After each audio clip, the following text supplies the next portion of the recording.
Շուրջ 9 դար ընդհատումից հետո 106 տարի առաջ այսօրը մայիսի 28-ին Հայաստանը վերականգնեց իր անկախությունը։ Օրվա խորհրդով պայմանավորված մարդաշատ է Սարդարապետի հուշահամալիրը։ Սարդարապետի հուշահամալիր են այցելել նաև համահայկական ճակատ շարժման և կուսակցության ներկայացուցիչները։ Տիկին Ափինյան, այս օրը ինչ խորհուրդ ունի ձեզ համար։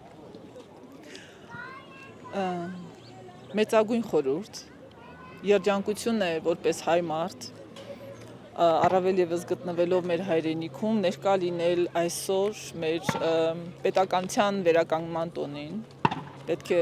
գիտակցենք, որ 6 դար պետականության կորստից հետո վերստին 1918 թվականին վերականգնվել է հայոց պետականությունը և մենք այսօր մեր այս սերունդը ներկա այդ պետականության կրողներս ունենք պատիվ, ուրախություն, երջանկություն, մեր պապերի և նախապապերի երազանքը իրականացված մեր արկան է և դա նախ և առաջ մեծ ուրախություն է։ Այսօր տեսնում ենք, վտանգված է, կարող ենք ասել, որ վտանգված է հայոց պետականությունը։ Ելքը ինչպես եք դուք տեսնում, ինչպես պահել և փրկել հայոց պետականությունը։ Գիտեք, ամենազորը մեզ պարգևել է ճգնախ հայրենիքով, իմաստնությամբ եւ բազում շնորհքներով։ Մեր պարտավորությունն է գիտակցել այդ ամենը, գնահատել եւ այդ իմաստնությունը, այդ շնորհքները համախմբել եւ կարողանալ մեր համախմբման շնորհիվ, մեր նվիրյալ պայքարի շնորհիվ պահպանել այն,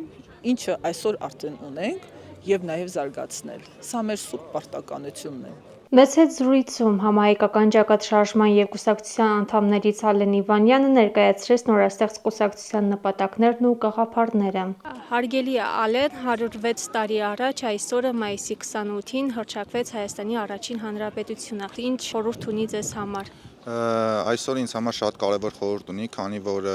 1918 թվականին երկար դարերի դադարից հետո Հայաստանը կարողացավ վերգտնել իր պետականությունը։ Այս օրը Սարդարապատը եւ այն հերոսամարտը, որը տեղի ունեցել այստեղ, շատ կարևոր նշանակություն ունի Հայաստանի ամեն բնակչի, ամեն հայի համար, թե Հայաստանում, թե Սփյուռքում, այսքանը ինձ թվում է։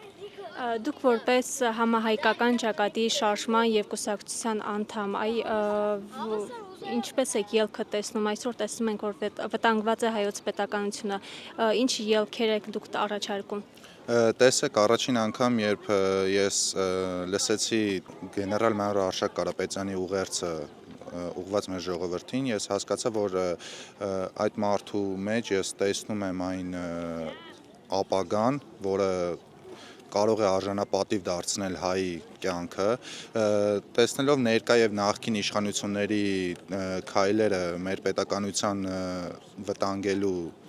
մեր պետականությունը վտանգի տակ դնելու, հասկանում եմ, որ այս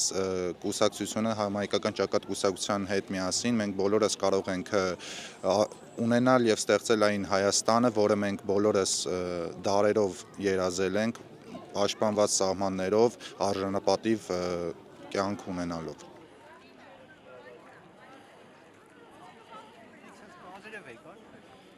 Հարգելի Դավիթ, մայիսի 28-ը որպես Հայաստանի առաջին հանրապետության անկախացման օր,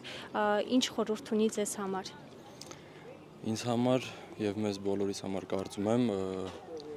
ունի անգնահատելի ու անչափելի խորհուրդ նրանով, որ ցանկացած նմանատիպ իրադարձություններ, օրեր մեր պատմության հիմքերից են, որովհետև մեր պապերը, նախապապերը հենց այդ սրբությունների համար են պայքարել։ Ինձ համար կոնկրետ եւ մեզ համար ես ասեմ, որ ես ներկայացնում եմ Հայաստան-Արցախ նոր ձևավորվող երիտասարդական շարժումը եւ մեր բոլորի անունից ասում եմ, որ դա մեր ամենամեծ արժեքներից մեկն է։ Այդ դուք որպես համահայկական ճակատ կուսակցության եւ շարժման անդամ, ինչպես եք տեսնում ելքերը Հայաստանում ստեղծված այս իրավիճակից։ Մենք մեր ամբողջ ուժով եւ թափով նախարարին ողջունում ենք գեներալ Արշակ Կարապետյանի կուսակցությունը, միացել ենք այդ կուսակցությանը, ծանոթանալով եւ հետեւելով նրա բոլոր ծրագրերին եւ այն ուղիներին, որ նա ընտրել է երկիրը անկախացնելու, իրոք անկախացնելու եւ պահպանելու համար եւ ինձ համար ճանապարհները մեկն է՝ պայքարել նրանց դեմ, ովքեր այսքան տարիների դրված երկիրը ուղղակի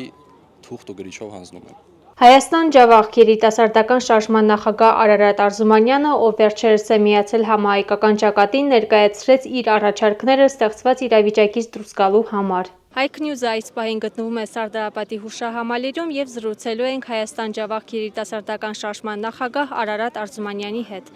Բարև ձեզ, պարոն Արզումանյան։ Պարոն Արզումանյան, մայիսի 28-ը Հայաստանի առաջին հանրապետության օրը ինչ խորհուրդ ունի ձեզ համար։ Ամենակարևորը ինքը հաղթանակի խորհուրդ ունի, որ այսօր մեր ժողովրդին շատ կարևոր է։ Մեր ազգը միշտ եղել է ուժեղ, հազար ազգ եւ մենք վստահ ենք, որ այս ցաներ իրավիճակում հայ ազգը ի վիճակի կլինի նորից կերտել հաղթանակներ։ Ճիշտ է, իրավիճակը ներքաղաքական շատ բարդ է, հանգուցալուծումը մենք տեսնում ենք միանշանակ այս կառավարության հրաժարականով, հեռացումով այս թերքահապատակ կառավարության մեր կազմակերպ շարժումը համագործակցումը համահայկական ճակատ շարժման հետ մենք համագումար արինք, մենք մեր քաղաքական ապագան, ինչպես նաև հասարակական պատկերացնում ենք տվյալ շարժման մեջ, տվյալ շարժման կողքին, վստահ ենք, որ ունենալու ենք հաջողություն, ունենալու ենք հաղթանակներ, հայ ժողովուրդը, որ 1918 թվականին կարողացավ ցեղասպանությունից հետո իր մեջ ուժ գտնի ու Թուրքի հանդեպ հաղթանակներ կերտի, վստահ ենք, որ այս անգամ եւս կստացվի ու մանավանդ պետքա ներքին թշնամուն հաղթենք, ինչին մենք պատրաստ ենք լիարժեք։